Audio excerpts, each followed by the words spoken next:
OFEV é um medicamento que está dentro do rol de procedimentos da ANS porque o OFEV nada mais é do que o princípio ativo nintedanib. E nintedanib está dentro do rol de procedimentos da ANS. Na prática, contudo, muitas vezes a gente vê recusa ainda no fornecimento do nintedanib. E por que a gente vê essa recusa?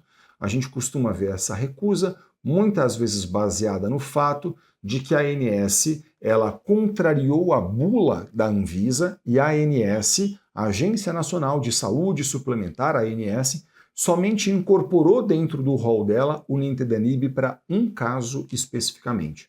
E que caso é esse? O que consta exatamente dentro do rol da ANS e o que consta na lei dos planos de saúde? Eu sou Elton Fernandes, eu sou advogado especialista em plano de saúde, professor de pós-graduação em importantes instituições da área e autor de livro jurídico. Hoje eu vou tentar desmistificar um pouco para vocês sobre as regras do setor dos planos de saúde.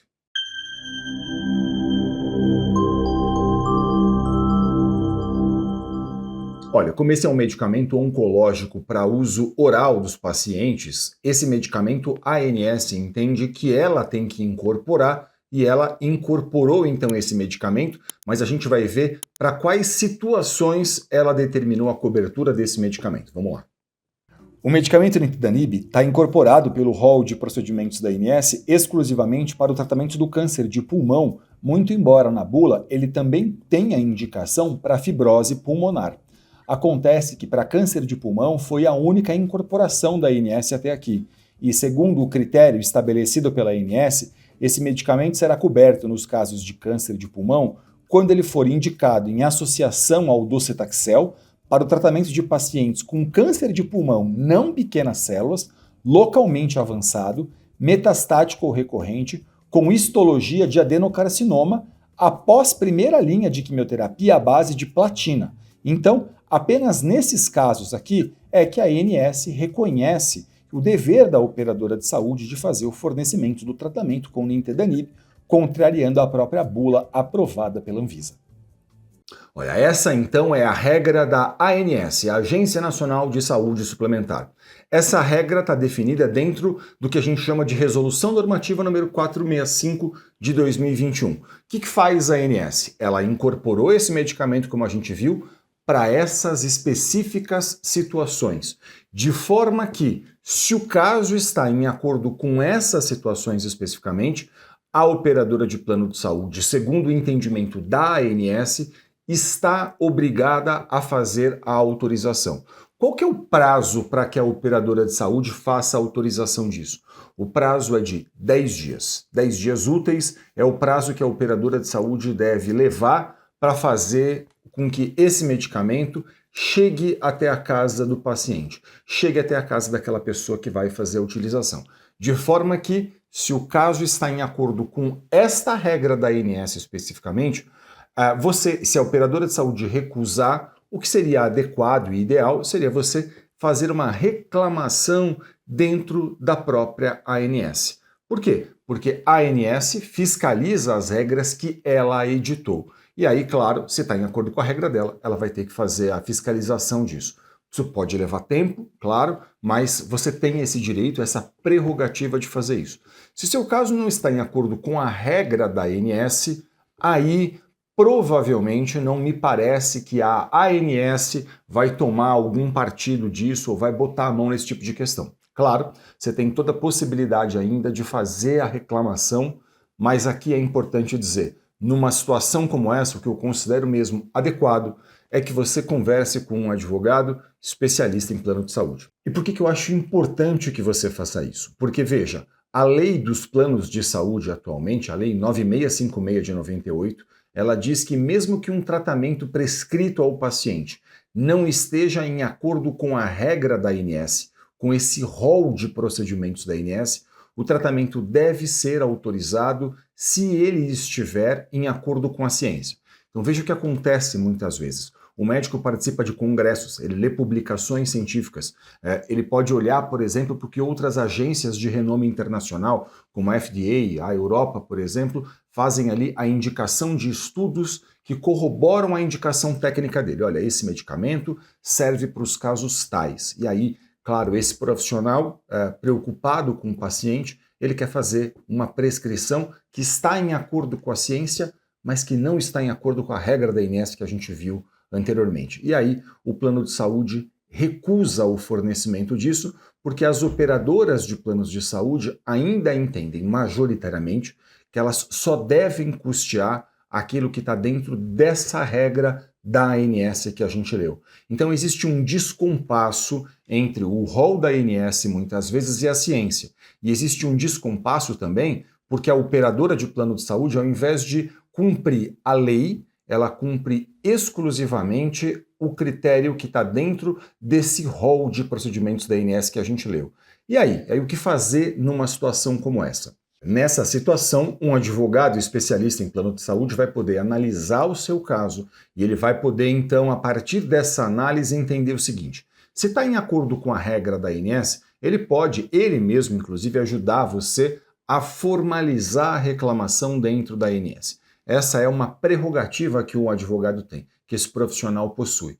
E aí, claro, se não estiver em acordo com a regra da ANS, ele vai ter que entender o caso, analisar se é, por exemplo, a situação de mover eventualmente uma ação judicial contra esse plano de saúde, a fim de buscar no Poder Judiciário a cobertura desse tipo de tratamento. Okay? Então, essa é uma possibilidade que o advogado possui. E claro, você deve estar perguntando, mas será que se eu tiver, por exemplo, que mover uma ação, como é que isso funciona, né? Como é que seria isso na prática? Isso não vai levar muito tempo? Deixa eu explicar um pouquinho para vocês essa questão. Olha, a ação judicial é um procedimento. Esse procedimento, por exemplo, ele pode ser feito com um pedido de liminar. O que é um pedido de liminar, né? Um pedido de liminar é um requerimento que você faz a um juiz pedindo que ele determine desde logo, desde o começo do processo, o fornecimento do tratamento que aquela pessoa precisa. Então, por exemplo, se você demonstra para um juiz que existe um direito e uma urgência, o que o juiz pode fazer? Ele pode determinar desde logo o fornecimento daquilo que você está fazendo o pedido. Então, ele olha para o caso, ele sabe que um processo vai ser longo, e bem porque o juiz sabe que um processo vai ser longo, muitas vezes ele vai poder dizer o quê? Olha, estou entendendo que nesse caso, esse beneficiário aqui ele não pode esperar o final do processo para poder usufruir desse direito.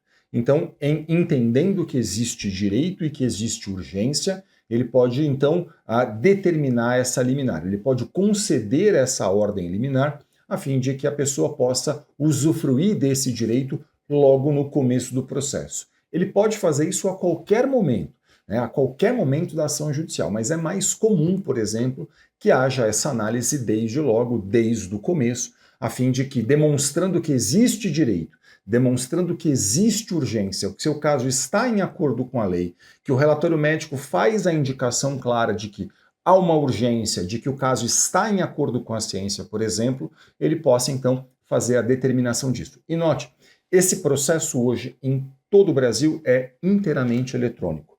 Então assim, do Oiapoque ao Chuí, não importa onde você esteja, um processo judicial é inteiramente eletrônico. Imagina que você mora na cidade de São Paulo e você vai conversar com um advogado de São Paulo. Esse profissional vai mover uma ação judicial eletrônica. Hoje existem até audiências que são feitas de forma eletrônica, embora nesses processos especificamente que envolvem plano de saúde, é incomum que haja a necessidade de uma audiência. Pode haver a necessidade de outras questões, outras provas dentro do processo, mas audiência, participação de audiência, não. Em geral, isso não é feito, mas, claro, é sempre muito importante que você converse com um profissional especialista em plano de saúde, a fim de que esse profissional possa analisar as particularidades do seu caso, entender se cabe ou não, qual o caminho vai percorrer, se entender que cabe, e esse profissional vai poder orientar você em acordo com as especificidades do seu caso.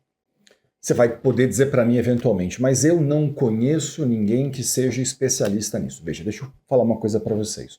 Hoje, essa consulta com o seu advogado pode ser feita até de forma online. E eu tenho muito orgulho de dizer para vocês que em todo o Brasil, nas pós-graduações em que eu leciono, a gente forma profissionais cada vez mais capacitados, especialistas nisso, capazes de olhar profissionalmente para uma questão como essa, capazes de fazer uma análise cuidadosa de um caso, a fim de poder entender quais são as possibilidades que a gente tem, quais são os caminhos que vão ser percorridos. Então, se você não conhece um profissional aí da sua cidade, por exemplo, você pode buscar isso pela internet, fazer isso online com um profissional, não tem problema nenhum, até porque, como eu mencionei para vocês, um processo que eventualmente tenha que ser movido um processo, essa ação será eletrônica, tudo correrá eletronicamente. Então, não importa se você está numa cidade e seu advogado está na outra cidade, se você está num estado e seu advogado está muito distante de você, porque tudo isso pode ser feito hoje de forma online,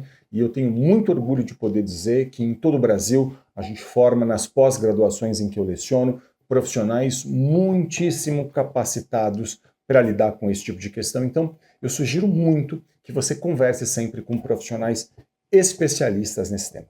Eu espero que esse vídeo tenha sido útil a você. Muito obrigado pela sua audiência. Se ficou qualquer dúvida, deixe um comentário aqui no canal. Para a gente é sempre um grande prazer poder ajudar, interagir, tirar dúvidas e, claro, não deixe de acompanhar a gente nas redes sociais. Muito sucesso para você e saúde. Até o próximo vídeo.